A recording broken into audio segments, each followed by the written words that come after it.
अस्सलाम वालेकुम students, welcome to medical 2.0। Previous lecture में हमने देखा था स्टैटिस्टिक्स का बेसिक इंट्रोडक्शन और उसकी बेसिक टर्मिनोलॉजीज और उसमें कौन कौन से बेसिक फंक्शंस होते हैं, जिसमें सबसे पहले था मीन था, मॉड था, मीडियन था, स्टैंडर्ड डेविएशन था, वेरिएंस था एंड फर्दर और बहुत सारी चीज़ें थी। सबसे पहले था मीन। मीन की आगे बहुत सारी टाइप्स होती हैं, जैसे कि direct method, shortcut method, coding method, geometric mean, harmonic mean और अर्थमेटिक मीन। अब यहाँ पे मैंने दो चीज़ें लिखी हुई हैं, अनग्रुप और ग्रुप। अनग्रुप और ग्रुप में क्या फ़र्क होता है? जब भी हमें कोई भी क्वेश्चन आना है, कोई भी स्टेटमेंट होगी, उसमें मैंने कल एक चीज़ बताई थी प्रीवियस लेक्चर में कि डाटा क्या था। कोई भी क्वेश्चन आएगा वो डाटा की फॉर्म में आएगा, हमें उसने डाटा दिया गया होगा, जैसे 2, 4, 6, 7, 9 कुछ भी हो सकता है डाटा। अगर तो स्टेटमेंट में सिर्फ ये इतना डाटा दिया हुआ और उसने कहा हुआ कि इसका मीन निकाल दें, तो उसको हमने कंसीडर करना है अनग्रुप में। अगर उसने डाटा के साथ हमें फ्रीक्वेंसी भी दी हुई, तो फ्रीक्वेंसी अगर दी हुई, कोई भी वैल्यूज़ हो सकती हैं फ्रीक्वेंसी की भी, तो उसको हम लोगों ने कंसीडर करना है कि ये ग्रुप का डाटा है। उसमें हमने जितने फ्रीक्वेंसी जो थी वो 3 भी हो सकती है, 11, 12, 6, 7, 9 कुछ भी हम लोग फ्रीक्वेंसी को ले सकते हैं। मतलब कि डाटा अगर हमारे पास सिंपल न्यूमेरिक वैल्यूज़ में हुआ तो उसको हम लोगों ने अनग्रुप में कंसीडर करना है। अगर वो हमारे पास डाटा के साथ उसने हमें फ्रीक्वेंसी भी दी हुई तो हम उसको ग्रुप वाले फार्मूलाज, ये वाले फार्मूला सारे अप्लाई करेंगे। अगर फ्रीक्वेंसी ना हुई तो फ़ौरन से माइंड में क्लिक करना चाहिए कि इसमें अनग्रुप के फार्मूलाज अप्लाई होने हैं, क्योंकि इसमें फ्रीक्वेंसी का एफ वाला ऑप्शन ही नहीं है। दूसरी बेसिक चीज़ इसमें जो है मोस्ट इम्पॉर्टेंट, हर फार्मूले में, अब फॉर एग्जाम्पल ये डायरेक्ट मेथड का मीन का फार्मूला है कि X bar is equal to sigma X by N, और ग्रुप में सिग्मा एक्स के साथ एफ लगा हुआ है और एन की जगह पे सिग्मा एफ लगा हुआ है।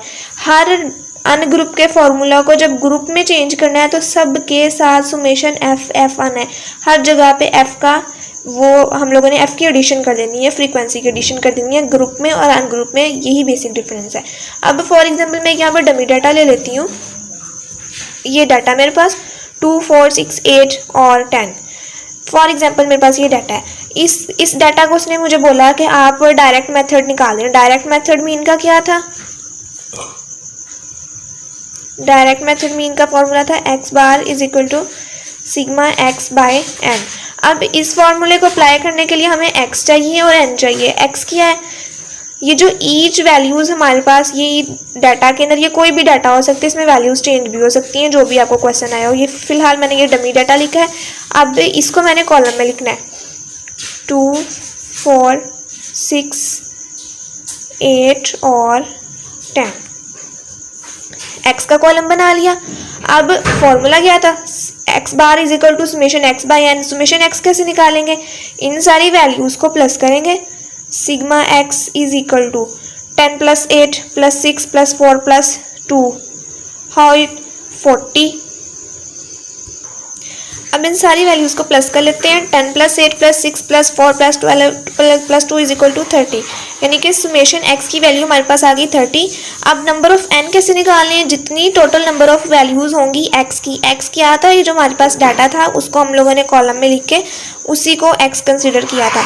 अब 1, 2, 3, 4, 5, 5 टोटल नंबर ऑफ वैल्यूज़ हैं, तो इट्स मीन एन की वैल्यू हमारे पास यहाँ पे एन इज इक्वल टू 5 है। फार्मूला में वैल्यूज़ पुट कर लेते हैं।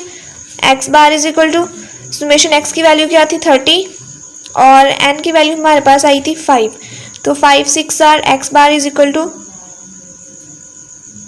हमारे पास एक्स बार की वैल्यू आ गई 6। अब इसी तरह अभी ये वाला जो था ये था अनग्रुप का। अगर अब हम लोग ग्रुप का लिखते हैं, ग्रुप डाटा का फॉर्मूला जैसे कि हमारे पास था ग्रुप में आके X bar is equal to sigma F X by sigma F. For example मैं यहाँ पे अगर उन्होंने मुझे फ्रीक्वेंसी भी दी हुई कि जी इस डाटा की जो फ्रीक्वेंसी है वो लेट सपोज के 2, 3, 7, 9, 5 है। अब जब अगर हम लोगों ने इसी डाटा को ग्रुप में सॉल्व करना है विद फ्रीक्वेंसी, तो जैसे एक्स का कॉलम बनाया था इसी तरह साथ में एफ का कॉलम भी बना लेना है। फ्रीक्वेंसी लिखी 2, 3, 7, 9 और 5, लेट सपोज ये वैल्यूज़ हैं। अब ग्रुप डाटा का फॉर्मूला क्या था? ग्रुप वाले का X bar is equal to sigma F X over sigma F. अब सिग्मा एफ एक्स हमें चाहिए और सिग्मा एफ चाहिए। जो तो है हमारे पास सिग्मा एफ कैसे आएगा, ये सारी फ्रीक्वेंसी की वैल्यूज़ का सुमेशन टोटल कर लेंगे। Sigma F is equal to 5 + 9 + 7 + 3 + 2 is equal to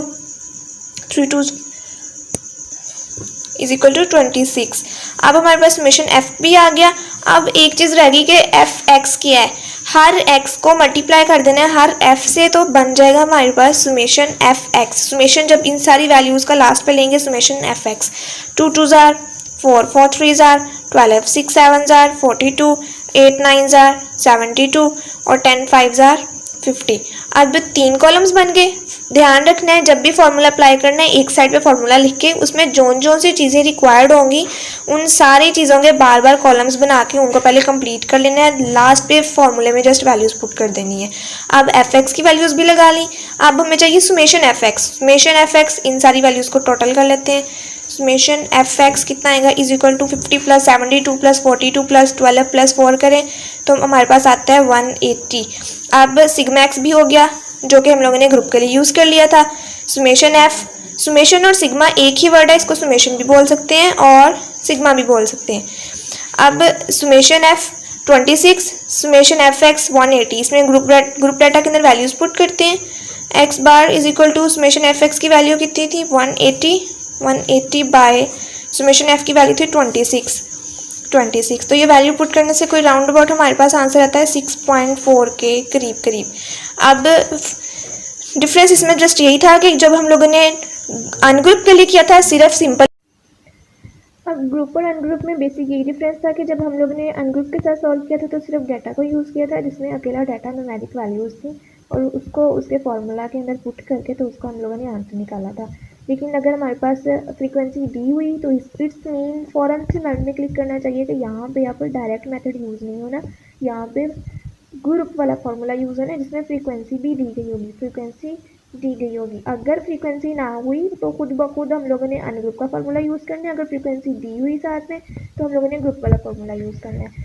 अभी मीन की डिफरेंट टाइप्स हैं जिसके अंदर से हम लोगों ने डायरेक्ट मेथड कंप्लीट किया। अब इसके बाद शॉर्टकट मेथड आता है, कोडिंग मेथड है, ज्योमेट्रिक मेथड है, हार्मोनिक है और अरिथमेटिक है।